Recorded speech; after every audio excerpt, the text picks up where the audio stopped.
ये जीवन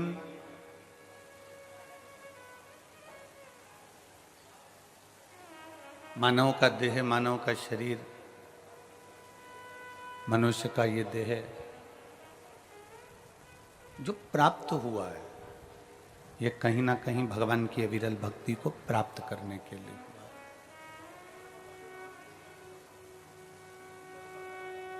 बार बार जन्म लेना, बार बार मृत्यु होना, फिर जन्म लेना, फिर मृत्यु होना, ये तो चलता रहा।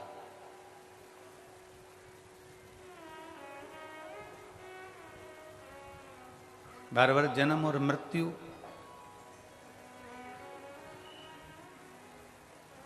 बार बार जन्म और मृत्यु का क्रम तो चलता रहा, पर उस जन्म और मृत्यु के प्रपंच से हम निकल जाएं, उस जन्म और मृत्यु के जाल से हम बाहर निकल जाएं और भगवान की अविरल भक्ति हमारे भीतर प्रवेश कर जाए। ये 5 दिन की जो कथा है, ये पंचम इंद्रियों को हम भगवान शिव तक छोड़ दें।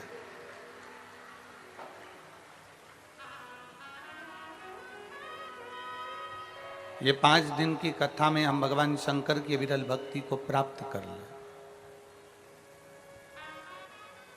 ये 5 दिन की कथा में हम भगवान शंकर की अविरल भक्ति को अपने भीतर उतार लें। वो प्रयास हम करें।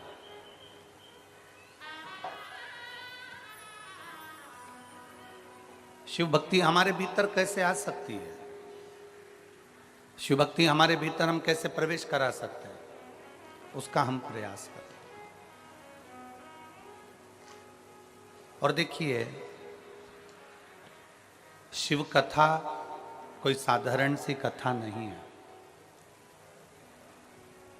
इसमें बाबा आपकी पूरी पूरी परीक्षा लेता है और परीक्षा के साथ में ये कथा सफल हो पाती है, तब ये कथा पहुंच पाती है। पूर्ण परीक्षा। और हमने पहले भी कथा में कहा, परीक्षा लेगा भोलेनाथ और प्रतीक्षा करना तुम। परीक्षा अगर वो ले रहा है तो प्रतीक्षा तुम्हें करना है, तुम्हें इंतजार करना है कि मेरा बाबा संभाल लेगा, मेरा बाबा कर लेगा, मेरा बाबा संभाल लेगा। परीक्षा बोलेगा पर प्रतीक्षा तुम्हें करना। उस प्रतीक्षा को, थोड़ा सा इंतजार को बढ़ा लो। और मैंने तेरे ही भरोसे बाबा, तेरे ही भरोसे हवा बिच उड़ती जावांगी, बाबा डोर हत्तो छड़ी ना मैं कटी जावांगी, भोले मैं तेरी पतंग, शंभो मैं तेरी। अपने विश्वास को दृढ़ बनाना है हमको, अपने भरोसे को दृढ़ बनाना है हमको। और जब हमारा विश्वास, हमारा भरोसा दृढ़ होगा तो शिव को मिलने में देरी नहीं होगी। अभी चल रहा है श्राद्ध पक्ष।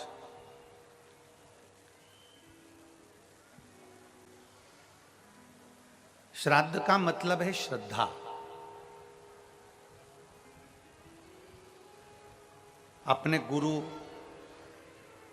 अपने माता पिता, अपने पूर्वजों के प्रति, अपने गुरु के प्रति, अपने घर के बड़ों के प्रति, अपने बड़े आदरणीयों के प्रति आपकी कितनी श्रद्धा है?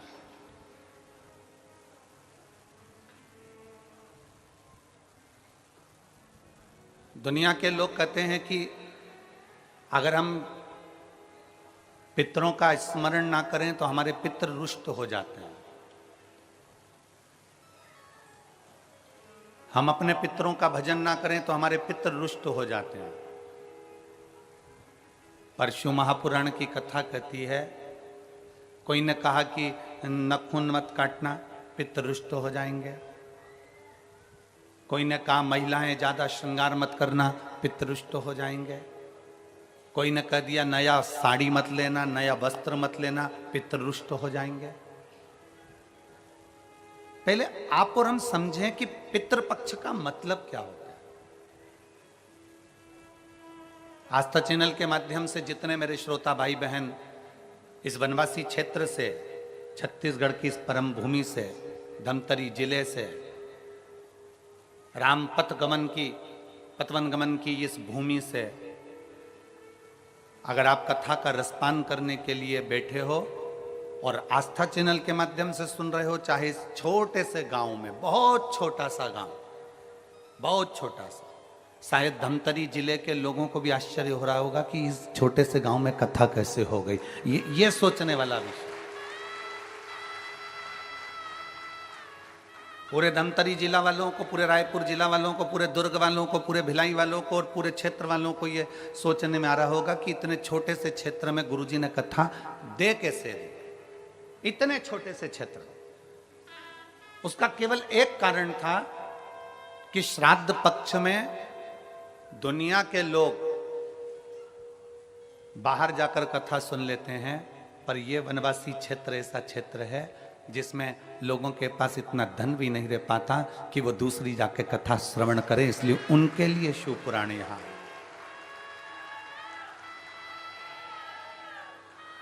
ये कथा उनके लिए आई है जो अपने गांव से बाहर निकलना, जिन्होंने कभी ट्रेन का साधन नहीं देखा, जिन्होंने कभी कोई बड़े शहर में जाने से भी भय लगता है, ये कथा उनके लिए आई है।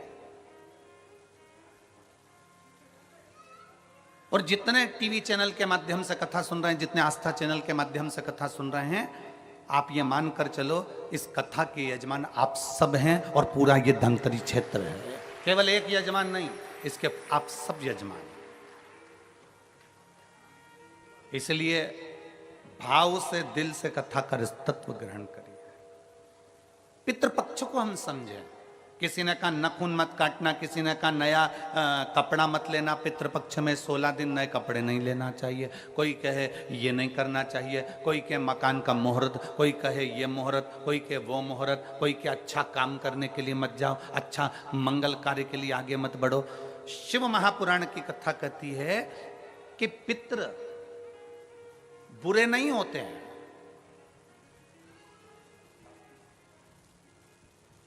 पितृ बुरे नहीं होते हैं। आज लोगों के मन में बड़ा भय हो जाता है।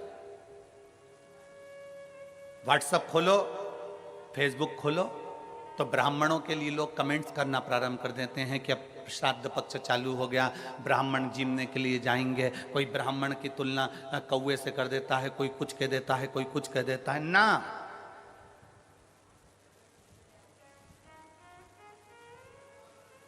गायत्री करने वाला ब्राह्मण, वेद पाठ करने वाला ब्राह्मण, संध्या करने वाला ब्राह्मण की तुलना किसी साधारण से नहीं होती, उसकी तुलना तो स्वयं नारायण और ब्रह्मा से होती है, स्वयं नारायण और ब्रह्मा से होती है। किसी ने कहा कि तुम अभी नया वस्त्र मत लो, पितृपक्ष चल रहा है, नया काम मत चालू करो, पितृपक्ष चल रहा है। श्राद्ध का मतलब क्या है? श्राद्ध का मतलब है आपकी पूर्ण श्रद्धा, आपका पूर्ण विश्वास, आपका पूर्ण भरोसा। पूर्ण श्रद्धा, पूर्ण विश्वास, पूर्ण भरोसा। आप इतने सारी मात्रा में आए हो, लाखों की संख्या में, हजारों की संख्या में यहां पर पहुंचे हो, आप लोगों की श्रद्धा है तभी तो आप यहां पहुंचे हो। अगर श्रद्धा नहीं होती तो कोई अपना घर छोड़कर यहां इस वीराने में, इस जंगल में आकर बैठता?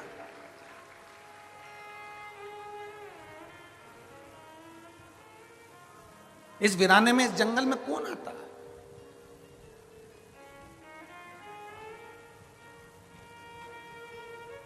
जब हम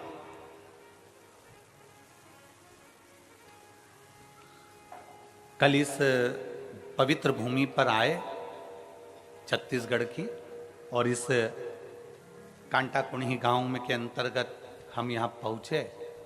जब हम आ रहे थे तो जंगल का रास्ता था, ना इधर मकान दिख रहे थे ना उधर मकान दिख रहे थे, और हमें जो लेकर गाड़ी चला कर आ रहे थे कृष्ण कन्हैया सारथी, हम उनसे पूछ रहे थे कि गांव है कि नहीं है। हम उनसे बात करते करते आ रहे थे, तो हमारे कृष्ण से रथ चलाने वाले से हमने पूछा, हमारे सारथी से हमने पूछा कि गांव है कि नहीं है। कहा गुरुजी है।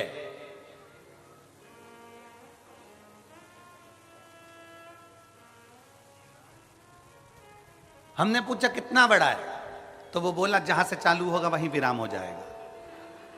हमने कहा ठीक है। आज सबसे बड़ी प्रसन्नता का विषय इस भूमि पर यह है कि इस भूमि से मेरे राम अयोध्या चलकर निकलकर लंका के लिए गए थे, लंका के लिए गए।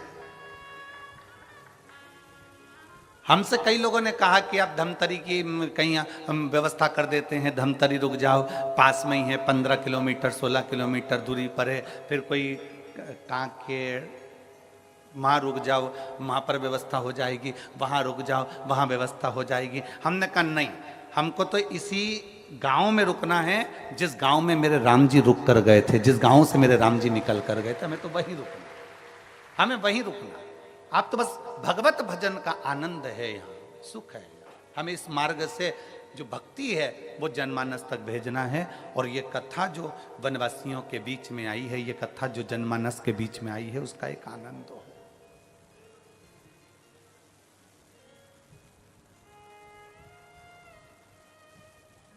दोनों ओर कहीं मकान नहीं दिखे, चलते चलते चलते चलते जब जहाँ रुके थे, शायद सरपंच जी का घर है, शायद किनका घर है, जहाँ हम रुके हैं, तो वहाँ रुके। और रुकने के बाद में फिर स्मरण में आया, तो हमने फिर उनसे पूछा, सारथी से, कृष्ण कन्हैया से, क्यों पूरा क्षेत्र जंगल का है,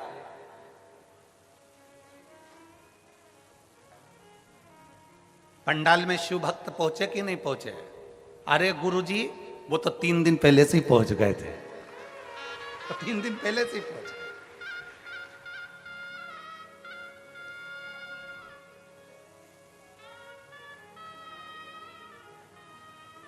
हमने कहा इतना जंगल क्षेत्र है, जीव जानवर। कहने गुरुजी 50-50 हिरण दौड़ते हुए आते हैं और पानी पीकर इसी क्षेत्र में वापस चले जाते हैं। इतना सुंदर क्षेत्र है, इतना सुंदर। और हम कहें संपूर्ण आस्था चैनल पर कथा श्रवण करने वालों से और संपूर्ण छत्तीसगढ़ के इस पवित्र धरा के सभी श्रोता भाई बहनों से कि भगवान राम जिस भूमि के पास में से निकल कर गए हों, वो भूमि साधारण नहीं हो सकती, उसकी शिव तपोस्थली हो सकती। शिव तपोस्थली जिस भूमि पर स्वयं शंकर बैठे हों, महानदी के तट पर मां आद्य शक्ति दुर्गा भवानी बैठी हो,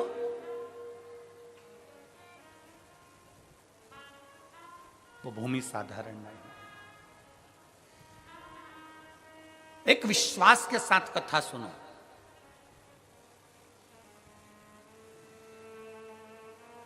जिस नदी को छत्तीसगढ़ की गंगा कहा जाता है, उस पवित्र नदी के तट पर आप और हम कथा सुन रहे हैं।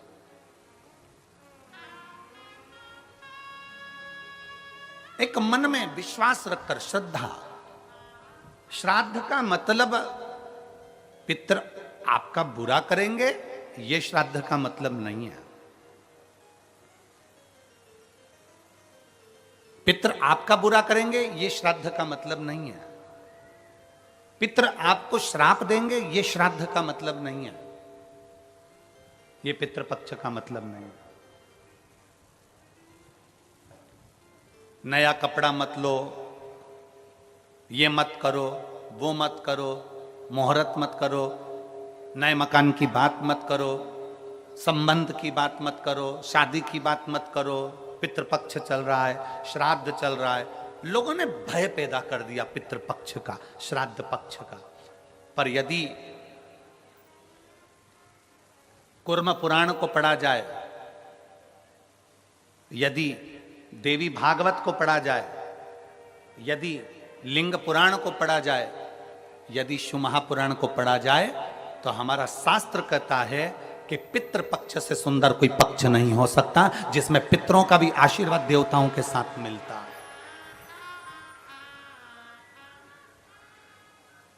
जिसमें देवता का तो आशीर्वाद मिलता ही है, पर देवताओं के साथ में पितरों का भी आशीर्वाद हमको प्राप्त होता है, पितरों का भी आशीर्वाद।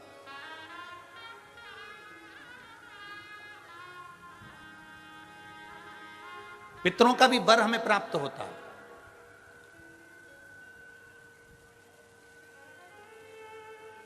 पितरों का भी आशीर्वाद हमें प्राप्त होता है। तो कौन कह दे कि ये पितृपक्ष बेकार होता है, ये श्राद्ध पक्ष बेकार होता है? श्राद्ध पक्ष में ये मत करो, श्राद्ध पक्ष में वो मत करो, पितृपक्ष में ये ना ना ना। शिव महापुराण की कथा कहती है पितृपक्ष वो पक्ष है कि बाकी के समय में, बाकी के पक्षों में तो केवल देवता का आशीर्वाद मिलता है, पर श्राद्ध पक्ष में देवताओं के साथ में पितरों का भी आशीर्वाद प्राप्त होता है, हमारे पूर्वजों का आशीर्वाद प्राप्त होता है।